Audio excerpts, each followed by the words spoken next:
Hello everyone, my name is Elias Bachaalany. I work at Microsoft in the Security Response Center. I used to work for X-Rays before, and now I've been 1.5 years at Microsoft. I'm one of the developers of EMET, and today I'm going to talk to you about EMET internals. I'm not going to advertise about EMET, but I'm going to give a technical talk, as you'll see now. So the overview for today is I'm going to talk what's the motivation for this presentation, what EMET is and is not, a few words about it, and then we'll start breaking down EMET, how it works, so like the EMET agent in the new version, the mitigation engine, how the whole mitigation work inside EMET. We'll talk about the new feature, the crypto extension, and UI, what it does. And so by doing this, you'll understand the whole picture of how EMET is put together. I'll take questions as well at the end and also in the middle of the presentation. So here I will start with something in the spirit of the presentation by quote, which is an old Greek proverb, there's nothing hidden under the sun. And of course, as all of you are reverse engineers, you'll agree with that if you don't see this. So reverse engineers, definitely, we can't hide anything from reverse engineers. But, so I'm going to talk and explain things. So this very technical, developers will enjoy it. I'll show you some code and explain some stuff. Also hackers will like it, they want to break EMET, so I'll help them do that. We're also giving back to the community, since EMET is a result of contribution from various talented individuals and the security community. So that's one more reason. And of course, we don't want to do any security by obscurity, so you get to know how it works. And we open the door for new ideas. If you have ideas you want to share. And finally, if you're a developer, you want to write EMET-friendly code, so your code is compatible with EMET, you'll understand how you can do that. So EMET is an enhanced mitigation experience toolkit. It simply helps exploits from running successfully. It will just help doing that. It's not a bulletproof, as you'll see later on. And we employ various technologies to common exploitation techniques. And we don't necessarily need to know how the exploit works. What it is not, it's not an antivirus. We don't rely on signatures. We simply try to look up the behavior of the program as it runs. So as I mentioned before, it's not a foolproof. So it will simply raise the cost of exploitation. So like using exploitation kits and like certain modules that just generate an exploit for you may not necessarily work out of the box if EMET is deployed. It's always a cat and mouse game. We release something, somebody else says that, yeah, we broke it, so that's fine. And of course, it's easier to destroy than to build. So hacking is sometimes easier than building a robust software. I just want to make this point clear. And EMET is not effective against logic bugs, like bugs in the APIs, which can lead to exploitation. So EMET will not help in that aspect. And 4.0, we introduced what we call an EMET agent. Is a helper process that runs on your system. It handles stray icon notification. When an exploit happens, you will get a notification. It does the SSL certificate trust rule validation, event logging, telemetry. In short, it's a user mode process written in C#. It supersedes the old EMET notifier executable, which had only two responsibilities. It's not a service, so it runs with the same privilege as the logged on user, and it's designed to be pluggable. And that means all the responsibilities I mentioned are implemented as plugins that are invoked by the agent. So now I'm going to start with the mitigation engine. This is the core of EMET. So the mitigation engine is written in C++ and some inline x86 assembly. It's compiled and deployed as EMET DLL or EMET64.dll. And how it works, it starts by getting injected into the processes using an infrastructure built into the OS called Application Compatibility Infrastructure, also known as shim infrastructure. So essentially, we have a shim database. It's a database that describes under which conditions a certain DLL gets injected in processes. And this is, we registered this database, and OS will enforce those rules whenever a process is created. And the mitigation engine works with the agent. So in case we detect a mitigation, we simply talk to the agent, say report it via the tray icon, or send it via telemetry, or log it to the event viewer. And we use inter-process communication for that. What are the mitigation technologies employed here? We have DEP. It's provided by the OS, and when the process does not opt in, EMET will enforce that for the processes.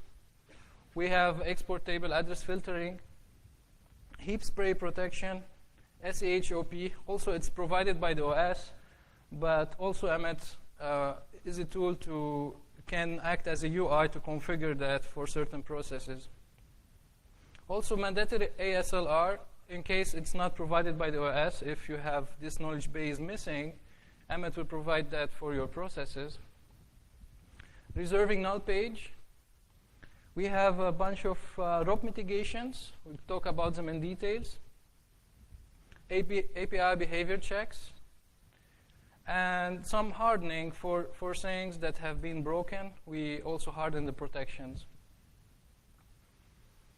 Let's start by DEP quickly. So if the process that did not really opt in for DEP, and you configured it with EMET, upon injection of the mitigation engine, EMET will call the API, set process DEP policy, and will either turn on or off DEP for that process. So if it's a legacy application that wants DEP, we'll simply do it from within EMET. Since the DLL gets injected in the process space, it can do anything on behalf of the process. ASLR.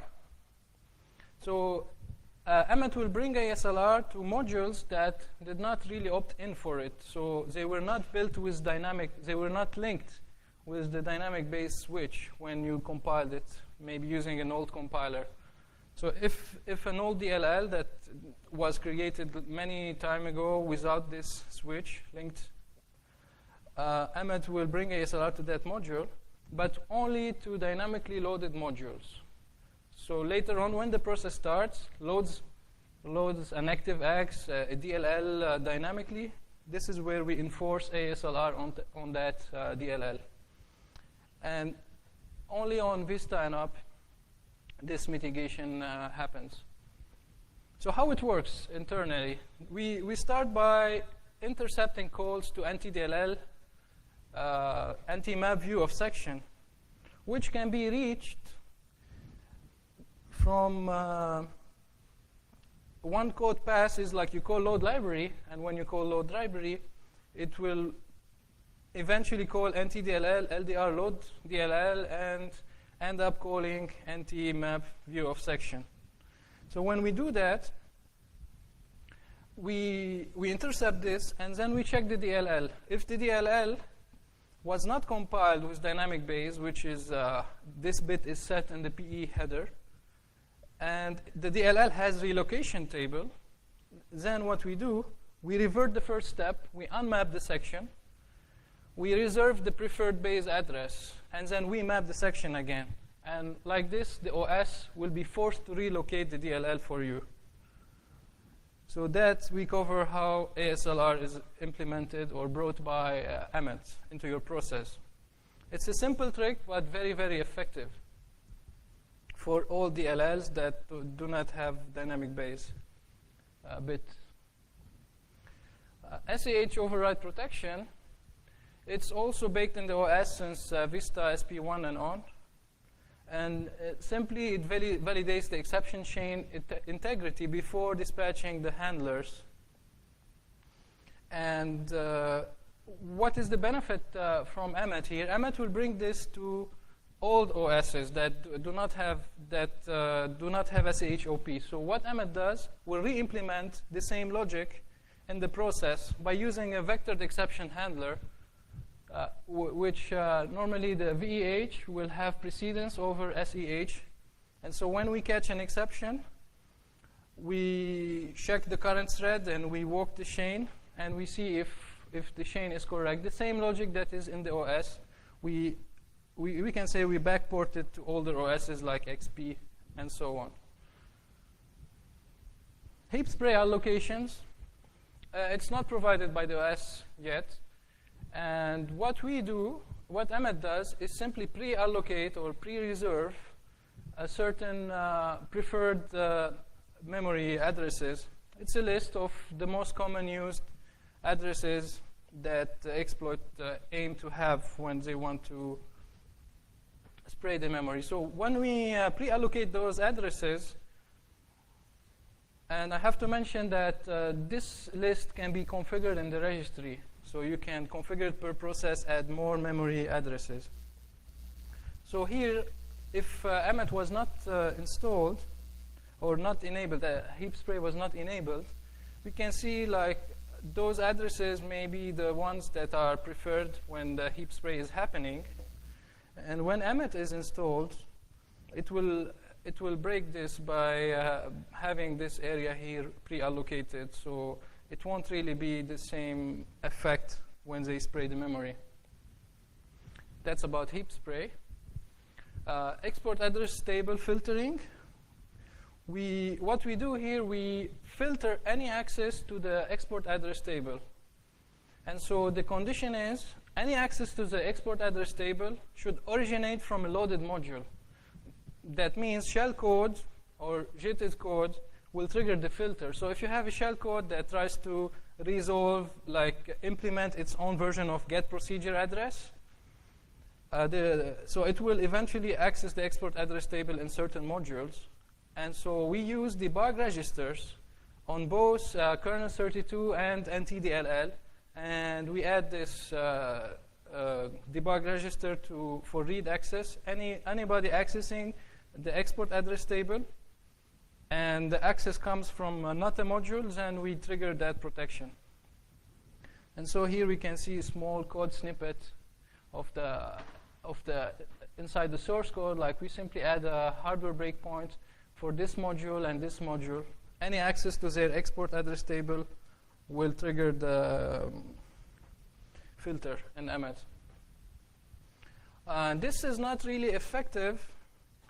This is effective against shellcode that is not really aware of EMET. So if the shellcode is not aware of EMET, it will break. But if you are targeting EMET, are aware of EMET, as you'll see here, it can be easily defeated. And DRM code have allergy against EAF, so you may hit compatibility problems if you enable EAF with DRM code. So here's just a small snippet, like the shell code. Here we can see shell code trying to parse from the PEB LDR, and trying to access the EAT and so on. So this belongs to not a module. Here we can see like the segment is just shell code, is not system DLL or anything of that sort. And this will break that shell code. Bottom-up randomization as well, we reserve a set of a number of 64K regions with virtual alloc to make future memory allocations less predictable. This bottom-up randomization now is natively supported by Windows 8. So it's no operation in EMET when used in Windows 8. Now, that's a big topic here I'd like to talk about. The ROP mitigations, they are a result of the Blue Hat 2012 from last year. EMET ROP mitigations are based on Ivan Fraterix's work. He's the second prize winner of last year. He submitted a proof of concept code and a paper. And EMET re-implements this based on the paper. It implements 4 out of 6 mitigations. And here there's a reference. You can find more about the code submitted by Ivan on Google Code. So why did we re-implement? We had certain objectives by re-implementing that. We want the ROP checks to be as fast as possible. We don't want to slow down the process. The code should be maintainable and portable, so we try to minimize the use of inline assembly. We try to minimize certain code practices so the code becomes portable and maintainable. Compatibility, we want to make sure that it's compatible with most programs that you have on your system. And we try to reuse existing supporting libraries like disassembling engine, API hooking libraries. We don't reinvent the wheel. And we use robust supporting libraries. Just to draw your attention, ROP mitigations so far are implemented only for 32-bit processes. Some general terms and premises how this whole ROP mitigation work. So we have to define what we call critical function. They are system functions that are important for the attacker to call using ROP in order to achieve second stage of code execution. For example, like returning to virtual protect. Use a ROP gadget to return to virtual protect, make the stack area executable, for example, or returning to virtual unlock to allocate executable memory. Even better, like returning to load library and load a remote DLL, and thus achieve code execution. So critical functions are the ones that are needed to achieve something important when you do ROP. And this is where we start protecting at the point of a critical section. And inside EMET, it deems 50 APIs are deemed as critical functions. So what we do with those critical functions? We hook them and we redirect them to a common stub that will do extra validations before allowing the API to execute. So we will make sure that this API is called normally and not returned into. So here, proper use of critical APIs will be allowed. So they have to be called, not returned into. So a critical API should essentially be called from inside the normally compiled module, like using high-level compiled code can call them easily without triggering those mitigations. Let me talk a bit about the supporting libraries to make this happen. We use a disassembler library. It's one internal disassembler library. It's called MSDis. It's used by the debugger engine, like Windbag, CDB, etc. Visual Studio uses the same library. It can disassemble x86, AMD, and it's robust. So why do we need it? We need it for disassembling the code and for code simulation. We'll talk why we need code simulation in the coming slides. And we also use detours. I'm sure many of you heard about detours. It's a research project. It's very portable and robust. It's used for API hooking and binary instrumentation. But detours as it is not enough for implementing what we need in EMET. So we had to modify it in a few ways. One modification we had to do is to allow detours to give us the facility to detour multiple functions into the same target. And so we want to redirect, let's say, 50 APIs to a common function, let's say a ROP check function. And so we have made some modifications. Here we can see in the code, this is like additional stuff, like we set the pointer to the pre-code generation callback, and this will allow detours to call our function to generate more code as it's detouring. Post-code generation as well, we set up another callback, so we generate code after detours finishes generating its common detouring code. And also we can associate certain structure. Here I can also pass a context so that my callbacks receive the context and they know how to generate the code based on the detoured API. So these are vital additions to detours because we want custom stubs, not just a jump to the redirected function. We also added user-controlled copied bytes count. Normally, detours will try to copy 5 or more bytes in order to replace it with a long jump. And so we allow now, we can tell detours, hey, copy more than 5 bytes. This will help us bypass anti-trampoline bypasses, people trying to execute the prologue of a function and jumping to the API address press 5 to bypass a detoured function. So this will break it. I'll show you an example. It's not foolproof, but it will break most of the stuff. So for example, this is a common pattern we see in shellcode trying to bypass any hooks to WinExec, for example. So what they do, they execute a prologue that they have in their own shellcode and then simply jump WinExec plus 5, skipping the E9 and the 4 bytes that normally would jump to the detoured function. So this will break because after jumping plus 5, we have some other opcodes that, like we put a CC, so it will crash the shellcode.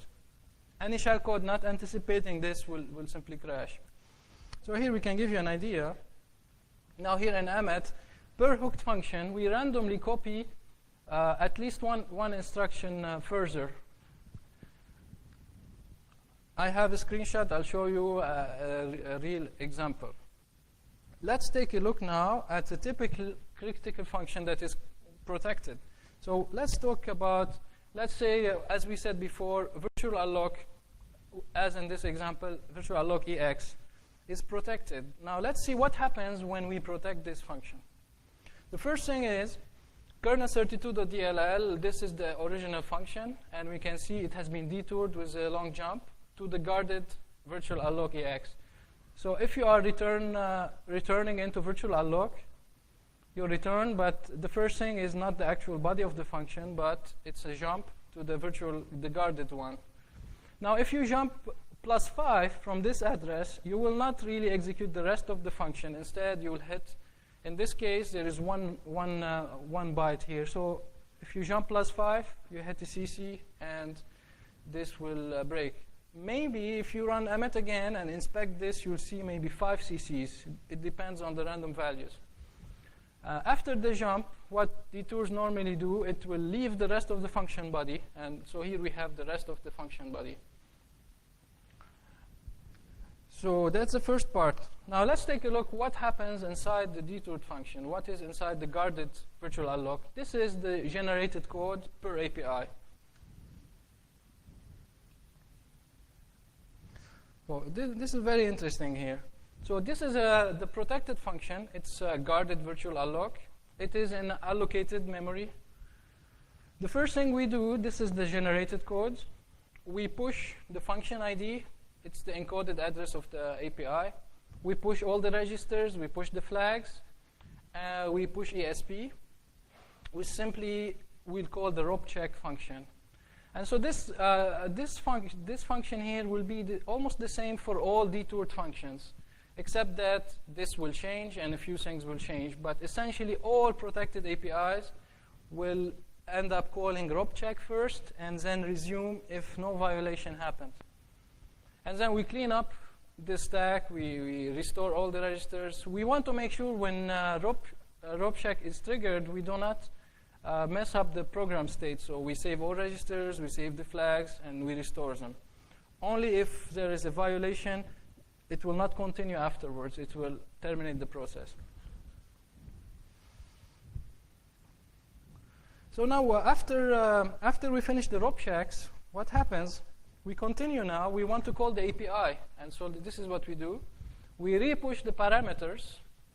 We push the return address, which is where we need to continue the API, the function body.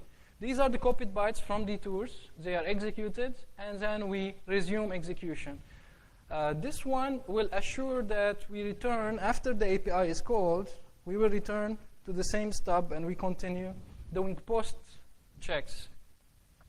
And so rope check succeeded. We called the original API, and then we continue doing post checks. And now what we do, we remember the return value of the API. We don't want to lose it, so we remember it. We do post checks, and we return back to the caller. So this also is variable. Depending on the API, we purge as much as the API requires.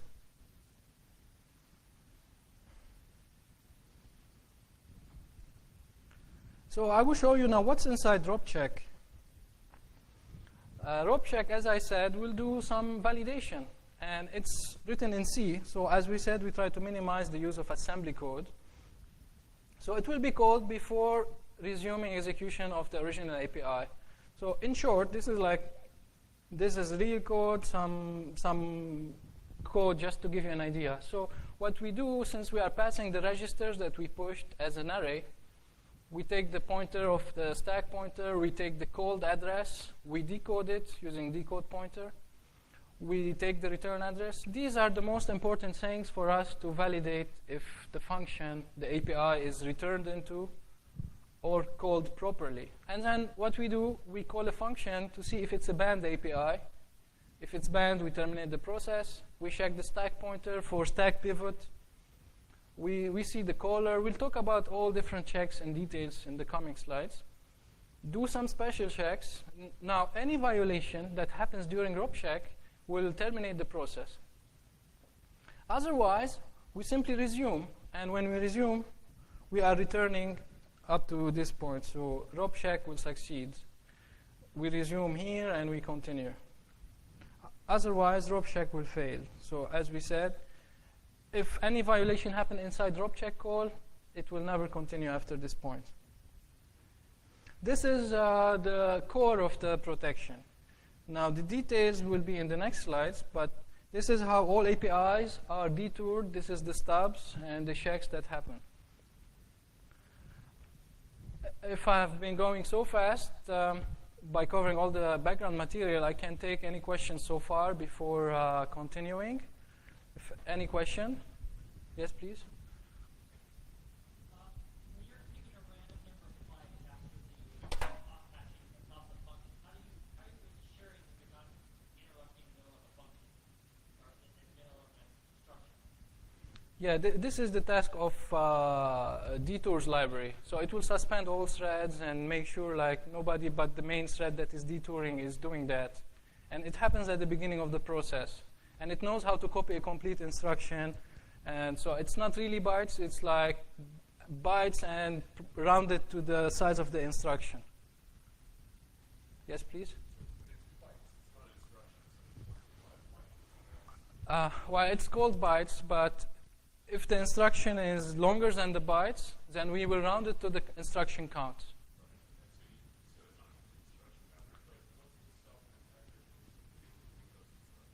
Yeah, of course, but they have to be EMET aware. Now, if you look in the wild, they jump API address plus 5. Yeah, plus 10 maybe, but then it depends from version to version, right? So in one implementation, you can hard code. The Prolog is common almost in all platforms, right? But if you are like taking service packs, maybe some registers change. So if you hard code this in your shell code, it may be a bit different. But as we said, it's not bulletproof. It's for the things that are seen in the wild. All of the protection you see here, you say, yeah, what prevents them from doing that? Nothing. But it will increase the cost of writing more code and more stuff and so on. Yeah. As we said, like if you start taking like plus 10, then you are really becoming function specific. So the bytes will not be the same on different versions of the DLL. But you can do that now already. You can do that and bypass EMET by that. This only to break in the wild things. So no more questions, please.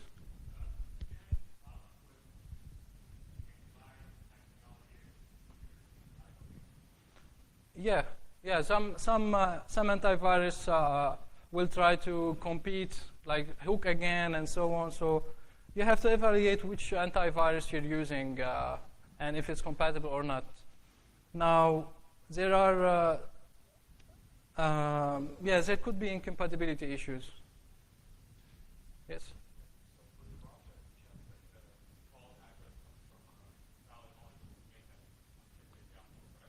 I will talk there now what kind of checks we do. But first now I explain the starting point, how we start to check. Now I will explain what we do exactly. Yes, please.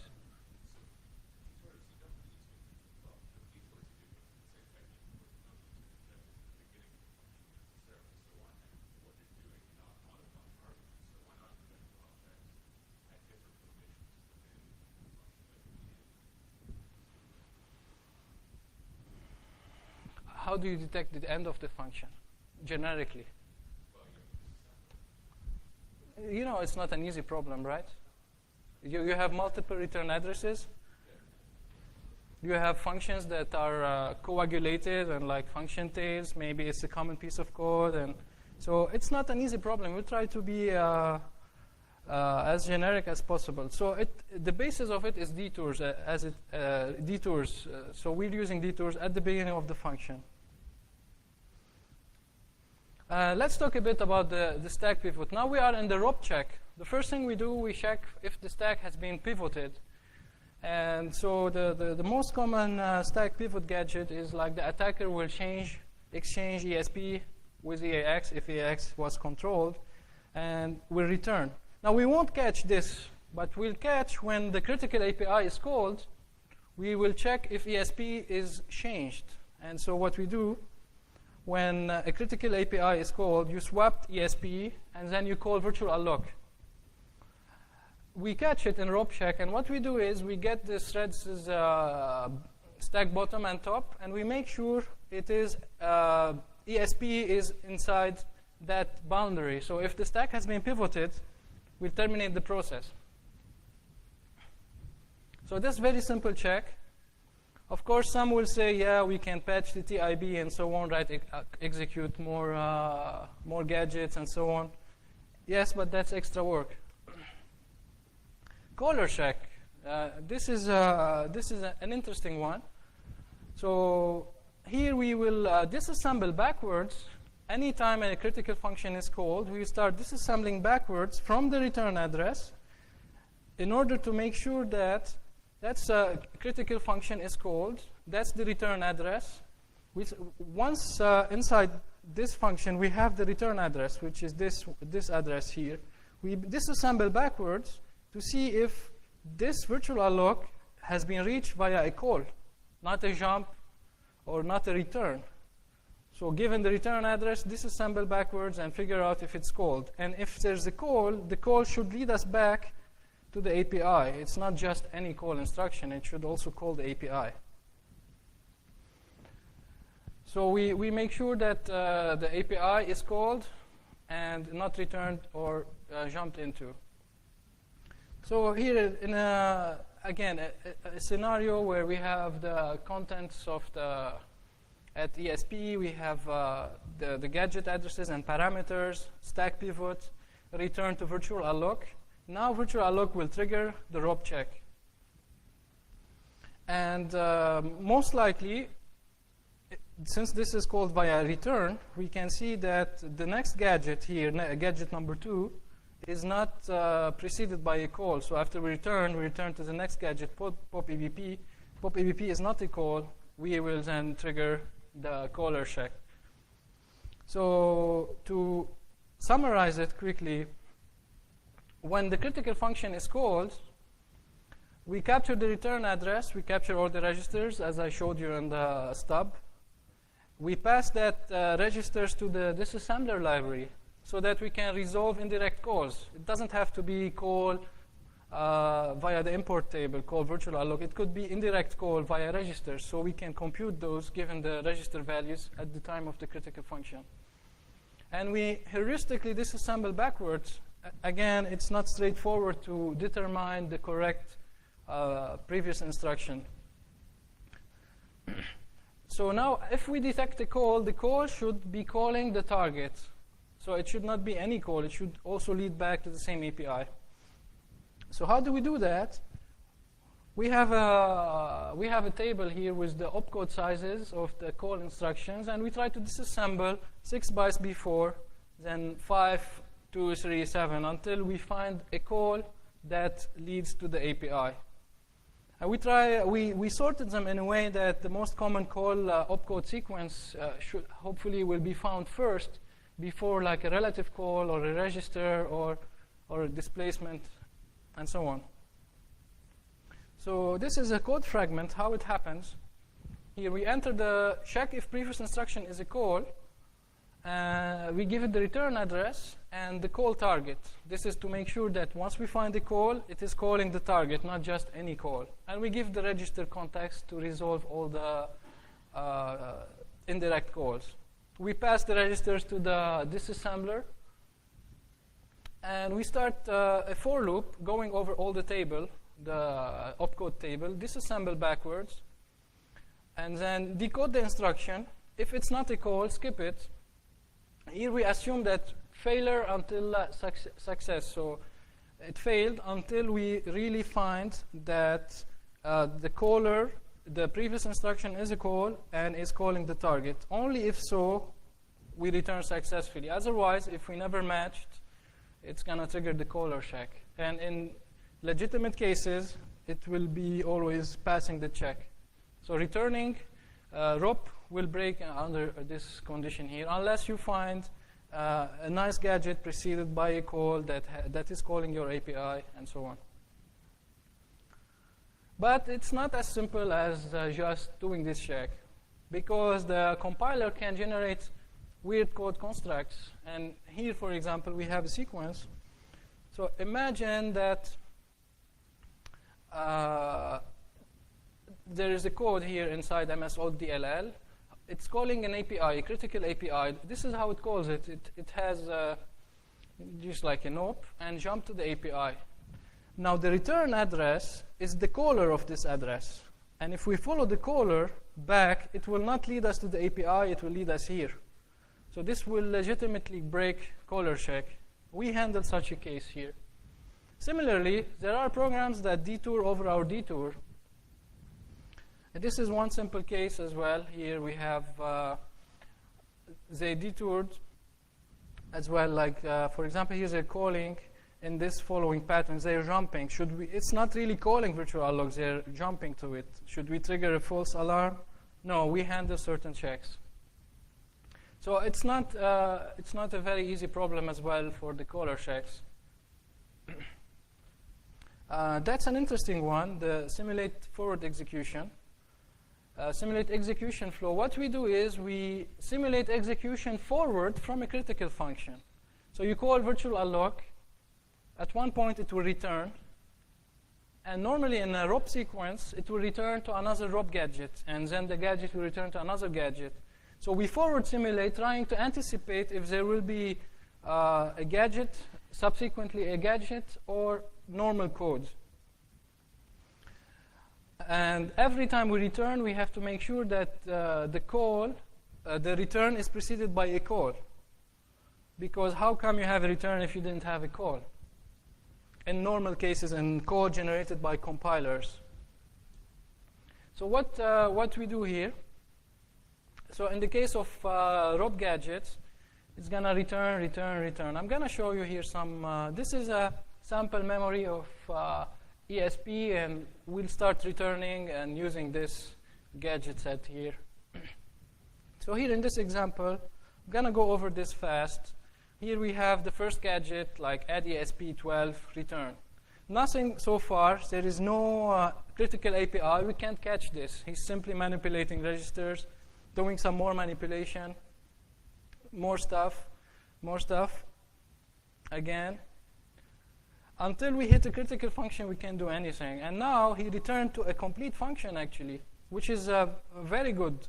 Because at this point here he's calling an API. So he will pass the caller check because he's calling virtual unlock. And once we are inside virtual unlock, this is the return address. It's preceded by a call, and the call leads back to virtual unlock. So he will pass the caller check. It's valid gadget. It's a complete function. But what happens in the forward simulation case, at the point here, when we call this function, we start simulating. So we simulate this. We simulate the pop. We simulate the return. Once we simulate the return, we know that in this example here, this gadget was also luckily preceded by a call. So we will not trigger. So we simulated even this. We did not execute it yet. We simulated this. We disassembled backwards. We found the call. We are silent still. Nothing happened. And we continue simulating. It returns. Now it returned. We simulate. And here we notice, I didn't include in the slide, there were no call preceding this.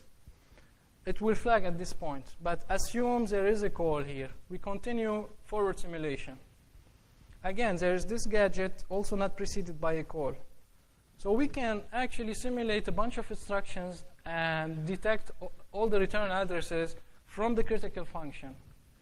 So we have a simulator that can simulate any instruction that will manipulate the stack pointer and the frame pointer in order to detect what the return will do and where it will return to. So we forward simulate, and every time we hit a return, it should be preceded by a call. If it's not preceded by a call, that means it has been returned into, and there is a gadget, not a real function call. So we catch it in multiple instances. And here, in a normal case, the shell code, you can see it was calling virtual unlock, allocate executable memory, move the shell code to that memory, and jump to the shell code. But it was already caught previously because of the forward simulation. Let me show you a bit how the simulator works. So you have to imagine we called previously here, we called disassemble, and now we have a switch case, and we have a bunch of instructions that we simulate. In this example, if we encounter a leave instruction, we simulate it. We have a control structure here for the simulation, and we emulate what would the real instruction do. So we have a variable in our simulation control, and so the leave is like move EBP into ESP, so we do the same. We have a simulated stack pointer value, and we update them. The stack pointer gets incremented when a leave happens because of the pop EBP, so we also increment the stack pointer, etc. A move is of interest to us if anything tries to touch the ESP register. In this example, we're simulating move into EBP into ESP, and so we're copying the frame pointer into the stack pointer inside our simulation control structure. And this is per thread, so you can have 10 threads. Each thread will have its own simulation control structure. Return, look at the return. The code address is updated. The simulation code address is updated from the dereferenced value of the code of the stack pointer, increment stack pointer. So it's a big simulator here, just interested in trying to do forward simulation, tracking the stack pointer and the frame pointer, and of particular interest whenever a return happens. Now here, like the return will add 4 when we return, but if it's a return with a number of bytes to purge, we check the operand count. If it's 0, don't add anything.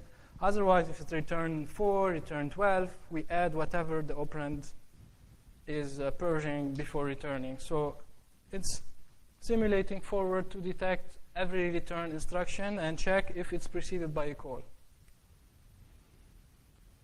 We have some additional API checks. For example, we have extra checks for load library, and we have extra check for any memory protection API, API that changes the memory protection, and in particular trying to touch the protection of the stack area of the current thread. So what do we do with the load library checks? We hook APIs that load the library, and we parse the pass. If it's a UNC pass, we will trigger the mitigation and terminate the process. We will not trigger this if the DLL is loaded as a resource, so there's no harm in loading a DLL as a resource, even from a remote pass. Or if a DLL did not exist on disk. We know this is not foolproof. People copy the DLL to disk and then load it. Well, if they're not, again, if they're not aware of EMET, they will break. So you have to do extra effort to bypass EMET. A memory protection change. So here, any memory protection API, virtual protect, protect-EX, lower APIs, trying to change the stack area defined in TIB will trigger the mitigation. So if you try to make the stack area executable, it will trigger. We introduced from 3.5 to 4.0 a bit more protection, like down-level API hooking, the anti-detours, and we added banned APIs. Some APIs you cannot call at all. And we also did speed improvements. So we don't, now for the down-level API hooking, we were only hooking kernel 32 functions. Now we also hook kernel base and NTDLL. So let's give you an example. Virtual unlock here is the code pass. Virtual unlock will eventually call kernel base on Windows 7 and up, and end up calling NTDLL, allocate virtual memory. So we'll hook all three of them, but we'll do the rope check only once. So if you call virtual unlock, only one time we'll check at this point. We will not check at this point, neither at this point. But if you return into kernel base immediately, we'll check it here and not check it here. And if you return into NTDLL, we'll check it at NTDLL. So we'll make sure wherever you enter those critical functions, only one time we do the rope check per call. And so here you can imagine internally we have like nesting variable where we know who's calling who, how many times, and how many times we returned, and so on and so on. So we don't want to do rope checks 3 times. This kills the performance. We only do it 1 time. Banned API is very simple. We hook the API and we redirect it to a function that terminates the process. And here we've seen an exploit calling LDR hot patch routine. We simply detour it and terminate any process that tries to call this function. We only hook this function now and make it banned. Maybe in the future we will add more things that we deem as not really popular APIs and should not be called. Speed improvement. We said we have critical functions. For example, virtual unlock is not a critical function all the time. So we evaluate the function. If the function that we initially think is critical, we evaluate its parameters, and based on how it's used, we can say, no, it's no more critical. For example, virtual unlock, you're trying to allocate non-executable memory. There is no harm in that. Whether you rope into it, whether you jump into it, it doesn't matter.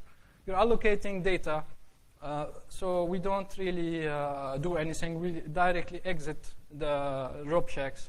So for example, virtual unlock is called many times in the browser to allocate data area. So we inspect its parameters. If there's no page execute bit passed, it's no more critical, so we just exit. So here I can show you. Inside the rope check here, we have some small optimization. We have a class that parses the called function, and we give it the parameter array. And then once we parse all the parameters of the known functions, we see if it's safe. No, for example, a load DLL, if not from a UNC pass, it will bail out immediately. It's virtual unlock or virtual protect, not turning a page into executable. We directly return. So this will speed up all the subsequent 4 rope checks, caller checks, simulation, and so on. So this is the first thing we do. We downgrade the function from critical to normal function, and we don't do additional checks. That will speed up. Here I have quickly talk about the new feature, the crypto trust, the certificate trust extension, which SSL pinning, and so on. So from the side of the mitigation engine, we don't do much. It's simply an extension using Windows API. So you can look at the reference here. Windows allow you to add your own plugin into the system, so you can inspect anybody that is trying to build SSL chain trust and so on. So we implemented an extension into EMET, and we serialize the certificate and we pass it to the agent. The agent will do the checks out of process. So we don't want the EMET DLL, which is injected into the browser, to consume memory and do all the logic. So the extension is very, very simple in that term. Simply passes the certificate chain to the agent. And if you want to learn how we do the certificate chain, the pinning checks and so on, it's a high-level discussion, so I advise you to look at the blog posts. It explains what are the rules, and also the user guide will explain how we do the certificate pinning. The UI, just briefly, we have like the console and the graphical interface. All it does is rewrite the shim database. This is what tells the operating system under which condition to inject the mitigation engine or not. And it's used to, like, the UI, just enter settings, write new certificate trust rules, and so on. So not much for the UI. And I take questions now if you have any questions based on the things I talked, caller checks, simulation, etc. Yes, please.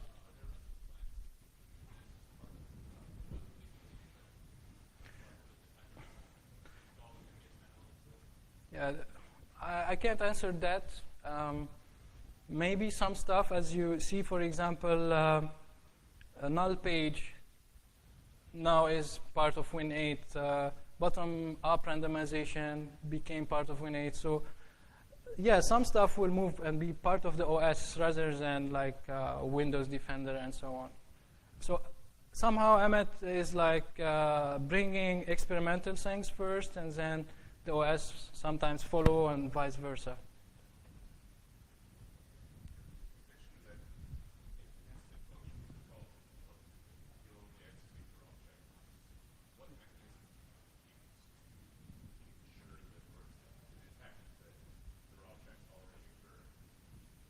So upon entering the ROP check, we have a nesting variable, and we increment that variable.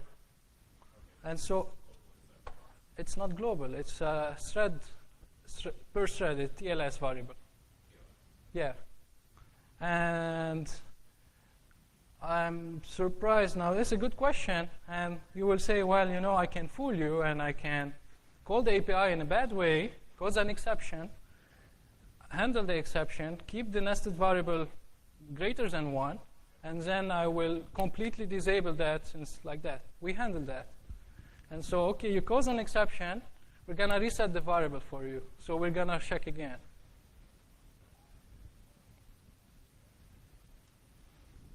Yes, please.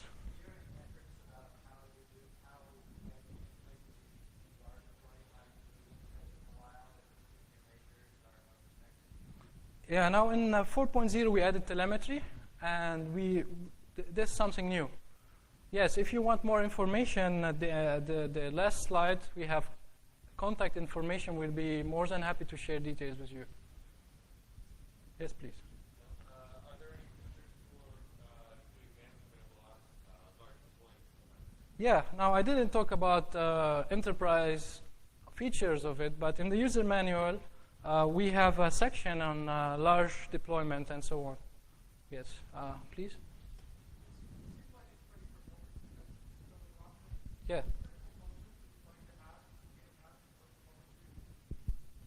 Can you repeat the last part?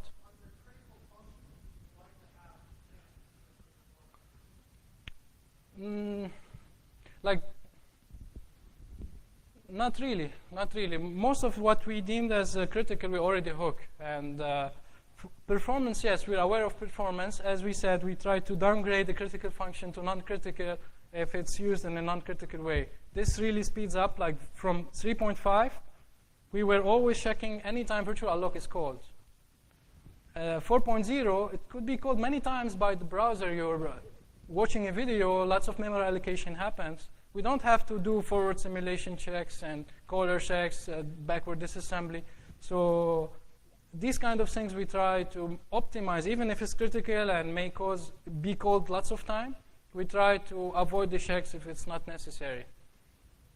So most critical functions are, we don't exclude anything. What we think is critical, we're already hooking. We can say like, let's hook all the APIs. It doesn't make sense. So only things that are valuable for ROP, like virtual memory protection change, allocating executable memory, and so on. And these are hooked. And performance, yes, we know. We do our best to make them fast. And so also you have in the UI, you have the facility to turn off certain checks for processes that you want them to perform fast. Say, I want to disable forward simulation. I want to disable ROP checks completely. So you can control and speed up the process you want by turning off certain mitigations. Did I answer your question? Okay. Last question? All right. Thank you.